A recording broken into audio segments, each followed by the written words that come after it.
Radha 5 minute फुर्सत करो, चिंतन या कार्य जो कर रहे हो, पर 6वां मिनट न लगने पावे फिर 5 मिनट राधा। एक दिन आप देखना निरंतर नाम चलने लगेगा।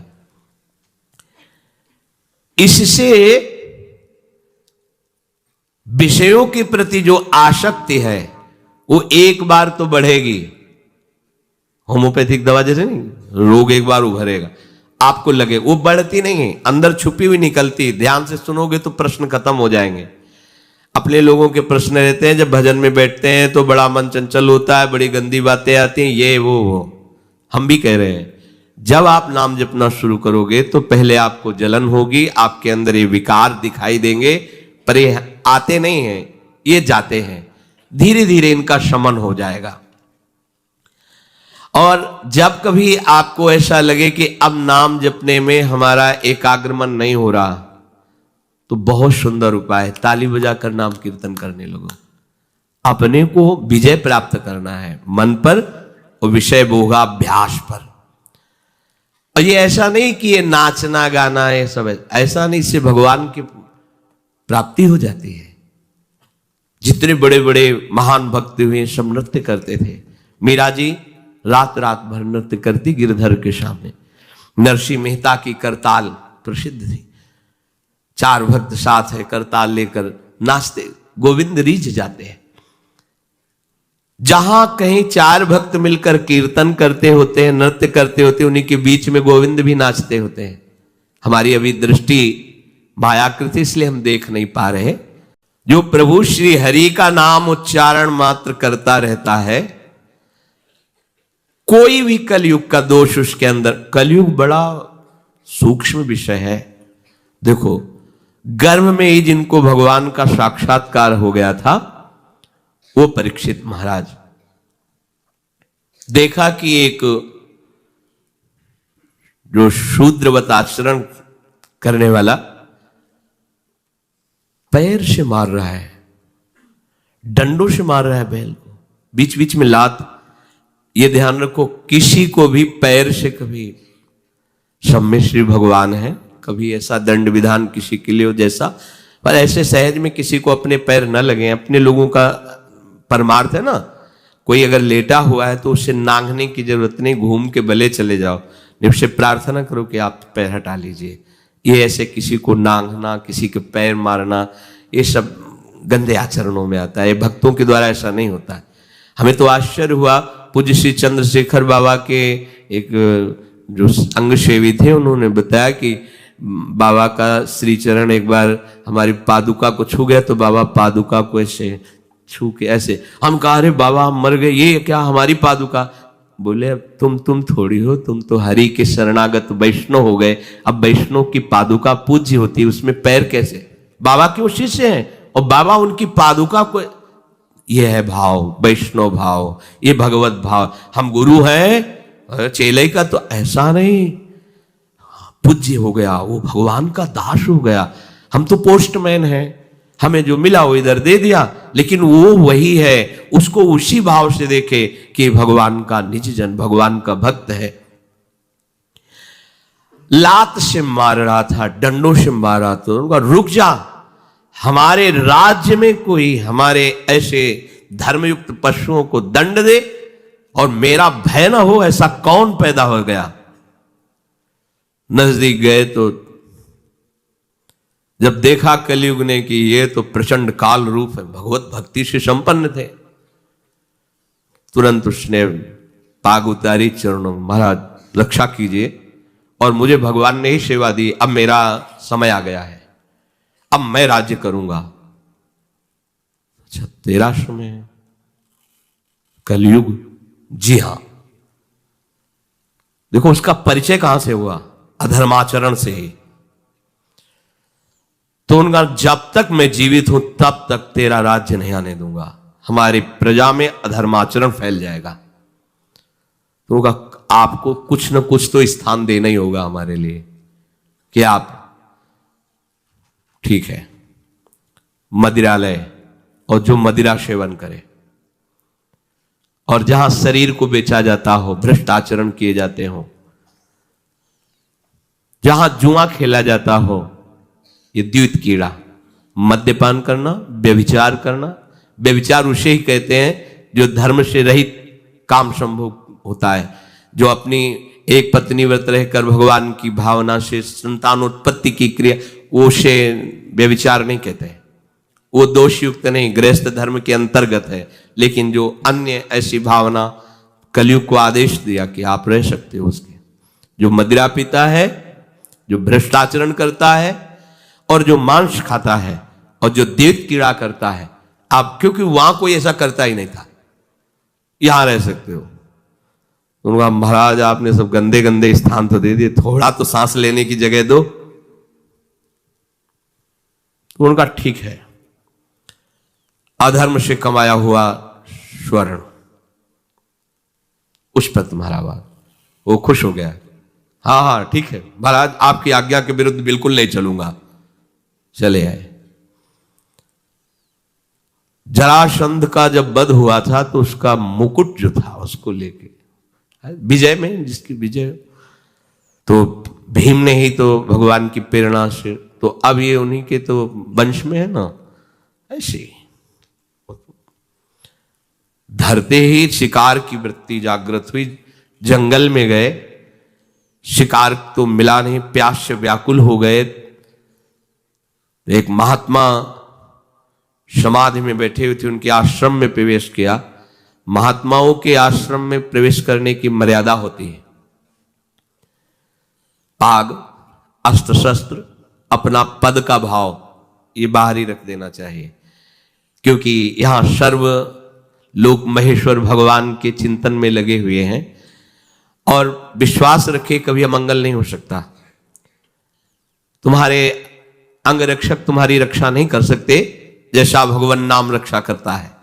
तो भगवान नाम का वहां सुरक्षा कवच होता है जहां भगवत प्रेमी महात्मा होते हैं। इसलिए बहुत जगह शास्त्रों में पाया गया है, जैसे कर्ण ऋषि के आश्रम में दुष्यंत जी तो अंगरक्षकों को बाहर ही छोड़कर अपना राजमुकुट और चरण पादुका उतार करके बड़ी दैन्यता से, ऐसे कई जगह महात्माओं के, पर आज ही भूल गए। ऐसे सीधे आश्रम में प्रवेश किए, घोड़े से उतरे, कोई है, प्यास लगी है। तो ये मर्यादा है कि यदि राजा पधारे तो खड़े होकर उसका स्वागत किया जाता है, क्योंकि हम राजा के राज्य में रहकर भजन करते हैं। वो राजा हमारे भगवान का स्वरूप है, उसका खड़े होकर स्वागत और अर्घ आदि दिया जाता है। ऐसा पूर्व ऋषियों ने किया भी है। अब वो समाधिस्थ में शमीक ऋषि उनका नाम था, नजदीक गए, बड़े बड़े महात्माओं के दर्शन किए होंगे तो क्या जानते नहीं कि समाधि अवस्था में है। समाधि अवस्था केवल शरीर दिखाई दे रहा है, बाहर से आप उसे मृत जैसा भी कह सकते हैं। अमृत स्थिति है, प्राण वायु भी संचलन नहीं हो रहा है, भगवदाकार वृत्ति अंदर से, बाहर से सब क्रियाएं रुकी हुई हैं। समाधि की अलग अलग स्थितियां होती हैं। तो आज इनको देखो कलयुग का प्रभाव, उनको ढोंग नजर आ रहा है राजा आया, इससे क्या बात करना है, बस ये बात सोच करके तुम आंख मूंद के बैठ गए। और बाहर निकले, देखा एक मरा हुआ सर्प पड़ा हुआ था, उसे उठाया, उनके गले में डाल दिया। ऐसे ये कलयुग का दोष। एक महात्मा पर पाखंड का आरोप, जब कलयुग चढ़ जाएगा तो तुम्हें सब ऐसे नजर आएगा, सब पाखंडी है, सब भ्रष्ट हैं, अरे सब नाटक है, कलयुग का स्वभाव। और उनका अपमान करने की चेष्टा, ये अपमान है। अच्छा, उनको ये पता भी नहीं है कि कोई आया है, कोई ऐसी चेष्टा कर रहा है। चले गए।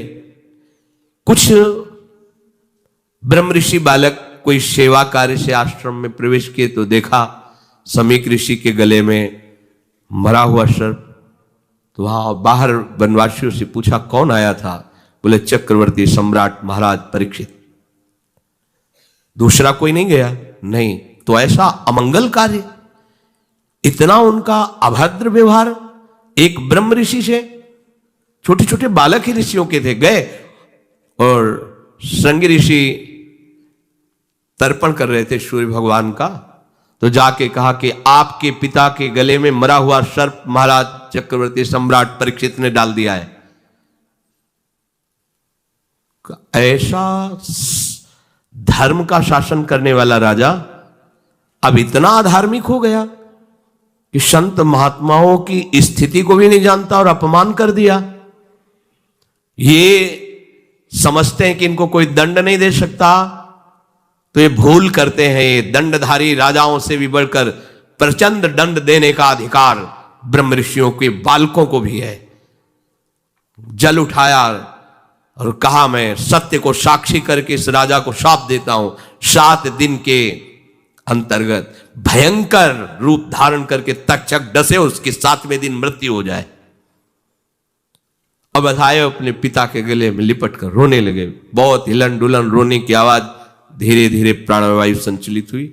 आंख खुला और कहा, रो क्यों रहे हो? उन्होंने कहा कि गले में सर्प डाल करके परीक्षित जैसा अपमान, कोई बात नहीं है, और हमें चाहिए था कि हम उनका उठकर स्वागत करते, उनको जलादि पिलाते, गलती हमारी है।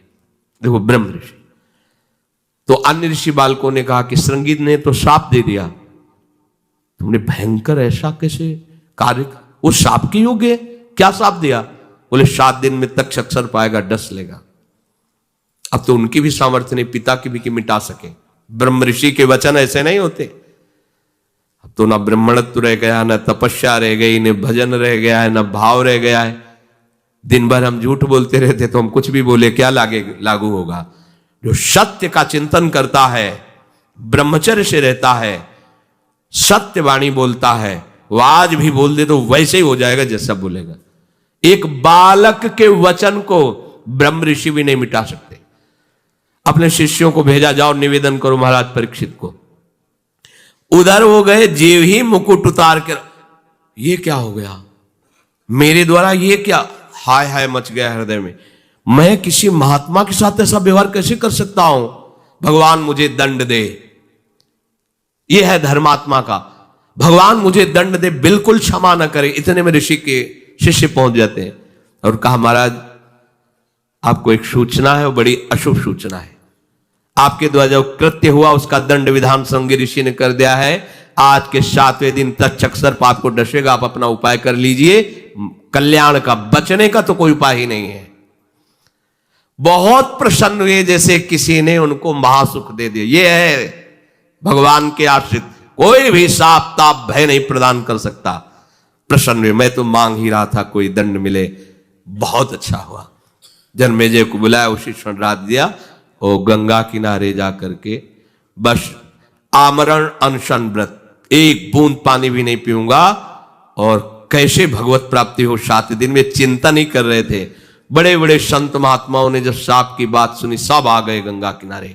उसमें भगवान व्यासदेव जी, वशिष्ठ जी, बड़े बड़े महापुरुष नामी सब आ गए।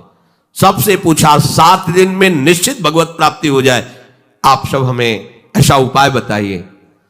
सब आपस में विचार ही कर रहे थे। इतने में देखा कि आनंद में मगन हुए निर्वस्त्र दिगंबर भगवान सुखदेव जी, 16 वर्ष की अवस्था है, कृष्ण नाम जिह्वा से निकल रहा है, जीव ही आए, सब खड़े बीच में। कैसे 7 दिन में भगवत प्राप्ति? बोले 7 दिन के पहले ही तुम्हें हम साक्षात्कार करवा देंगे। श्रीमद् भागवत श्रवण कराया और पूछा, बेटा परीक्षित तुम्हें इस समय क्या तक्षक से डर है? तो उनका, नहीं भगवान, आपने मुझे ऐसी स्थिति प्रदान कर दी कि एक तक्षक क्या करोड़ों महाकाल का रूप धारण करके भी आवे, मुझे कोई डर नहीं, क्योंकि मैं ऐसी स्थिति को प्राप्त हो गया हूं, मृत्यु मुझे छू नहीं सकती। उठे और चल दिए। इतने बड़े महापुरुष को भी कलयुग ने ठग लिया था, पर भगवान का आश्रय था ना।